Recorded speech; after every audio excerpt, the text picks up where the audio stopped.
लड़ाकू विमान टेंडर में अमेरिकी F-15 भी हो सकता है शामिल। नमस्कार, मैं आपके साथ अंजना और आप देख रहे हैं टीवी 24 न्यूज लाइव। आइए बढ़ते हैं इस वक्त की बड़ी खबर की ओर।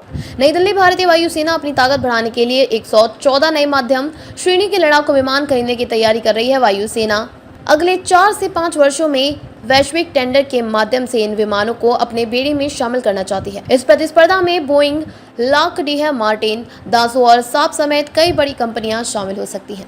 वैश्विक निविदा का हिस्सा बनने वाले विमानों में Rafale Gripen, Eurofighter typhoon, MiG-31 और अमेरिका F-16, F-15 विमान शामिल हैं। इनमें से F-15 को छोड़कर अन्य लड़ाकू विमान पहले ही 126 बहुउद्देशीय लड़ाकू विमानों के लिए पिछली निविदा में भाग ले चुके हैं और उनका मूल्यांकन भी हो चुका है। इस बार दौड़ में शामिल होने वाला एकमात्र नया विमान अमेरिकी कंपनी बोइंग का F-15 स्ट्राइक ईगल लड़ाकू विमान है। रक्षा सूत्रों ने बताया कि 114 बहुउद्देशीय लड़ाकू विमानों को शामिल करने से वायुसेना को अगले 10 वर्षों में अपने स्क्वाड्रन की ताकत बनाए रखने में मदद मिलेगी।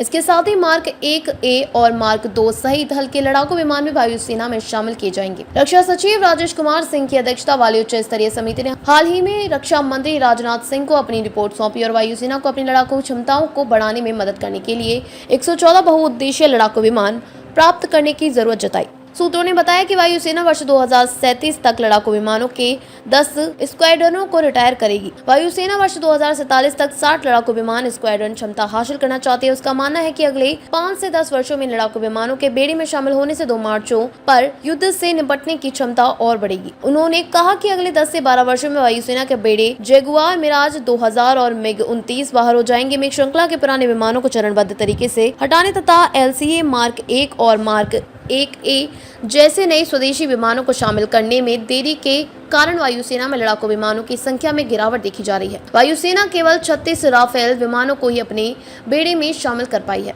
जो 4.5 से अधिक पीढ़ी की श्रेणी का लड़ाकू विमान है। खबरों में अब तक के लिए बस इतना ही। फिर मिलते हैं एक ऐसे ही बड़ी खबर के साथ। तब तक के लिए नमस्कार और देखते रहिए टीवी 24 न्यूज लाइव।